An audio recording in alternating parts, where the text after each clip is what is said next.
Gaurav, while we're looking at the findings of this survey, we're looking at an oval-shaped idol, a lotus, a trishul, a shivling-like structure. These are clear mentions in that report, which one can imagine has not come as a real surprise, because the petitioners have been indeed stressing on the fact that there is great Hindu symbolism in that site.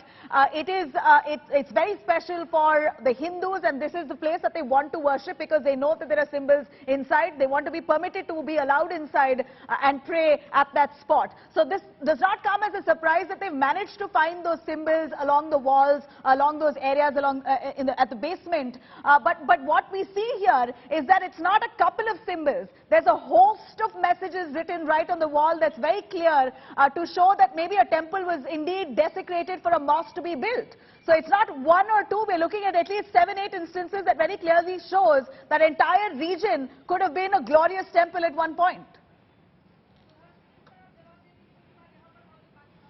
Nabila, you're absolutely right. That is the conclusion, one may draw from this report. And then when you look at other, when you join the dots, Nandi, the ride of Lord Shiv, facing in the direction of the Gyanvapi Mosque structure, the disputed structure, looking exactly 83 feet. The distance between the Shivling and Nandi is exactly 83 feet and straight in front. And many have been saying all along, you're absolutely right, everyone knew this, everyone talked about it, but then for courts, you need evidence, and evidence where pen is put to paper. So now that evidence has been gathered, that evidence has been produced before court, the 5 petitioners, including Sudha Sahu, they want unhindered access.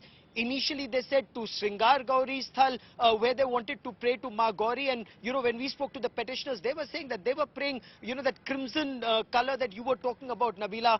That's one part. They are saying that the real temple is actually inside, and they didn't have access inside those barricades. They now want to seek access to the location where they say the Shivling stands, and now they want court to give them access. Now it remains to be seen what the apex court decides, and on the basis of that, the trial court, how does this case proceed? Because the petitioners, the Hindu petitioners, are seeking unhindered access to their deities. Gaurav, we're looking at much talk and anticipation as to what the Supreme Court will say when it comes to this case, because the Supreme Court has asked the Varanasi court to hold on a little while before they deliberate on some matters, some pleas that has also been filed by the Muslim side, where they call this entire survey in the first place as illegal. Here, we're looking at this court-appointed survey commission that's finally been submitted. The Gyanvapi Mosque report has now come, the survey report has come to the Varanasi court, but the court is holding on to it until the Supreme Court hears this matter tomorrow. In fact, India Today, the only channel who's managed to access the 12-page report of the Gyanvapi survey, the shivling in the mosque, signs of Sanatan culture, 4 idols in crimson color, conical structure under the mosque's dome have all been clearly mentioned in the survey report, which now the Varanasi court, we believe, will have to dissect and understand how much of a symbolism this is to the Hindu religion. As per the survey report, Sanatan culture signs were found on the walls of the mosque's basement, which was locked up so long. Thanks to the survey, they managed to open that up and take some images and visuals that are quite incriminating, that almost corroborates with all those statements put forth by the petitioners that there is, yes, indeed, large symbols of Hindu religion writ large on the walls of that mosque, which needs to be probed. Let the facts come out. Let the truth be told. The survey also mentions a lotus, a damru, a trishul, many other signs related to ancient temples that was found inside the mosque. In fact, the chip of videography of the survey has also been submitted by the commissioner to the court, and this is a report of the survey that was conducted between 14th to 16th of May, has been submitted. We're looking at this becoming, of course, a controversy, a showdown. The Varanasi court has now been asked to desist from taking up this matter yet, like I said, until the Supreme Court takes up the hearing. Varanasi court now is all set to hear the matter on Monday, is what we understand. Let me cut across to Gaurav.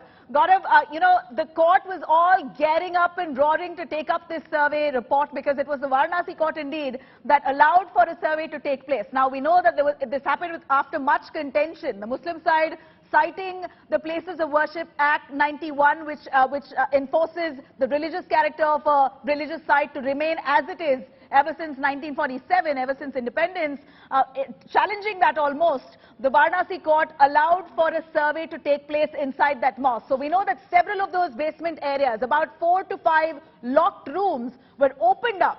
And a survey was allowed, a videography was allowed. After much resistance, we see this report finally come to fore. So this comes as a big day for all those people, the followers, those who really closely follow and have full faith in the Sanatan Dharma, that this is what they were waiting for. At least for the fact and the truth to be told. What's to hide? What's the Supreme Court going to be taking up tomorrow at 3 p.m., Gaurav?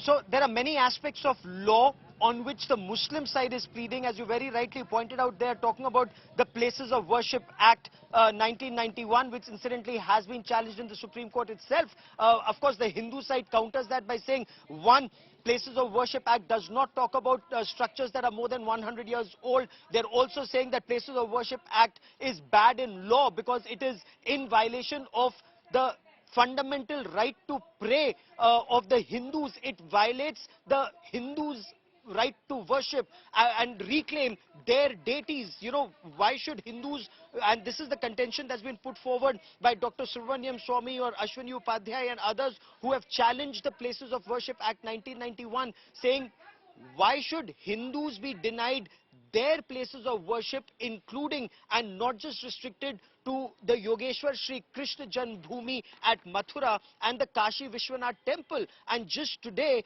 you know, India Today's Milan Sharma broke that story about a 1,200-year-old Narsingh idol, Lord Narsingh, one of the avatars of Vishnu, rescuing Prahlad, you know, from that 1,200-year idol being recovered from you know, Qutub Minar in Delhi or Quwwatul Islam Mosque. So how would an idol come in a mosque? Of course, there's a sign there that says that 27 temples were desecrated or destroyed to construct a mosque. So, you know, Hindus say we want to reclaim our places of worship. The Muslims say you follow the Places of Worship Act.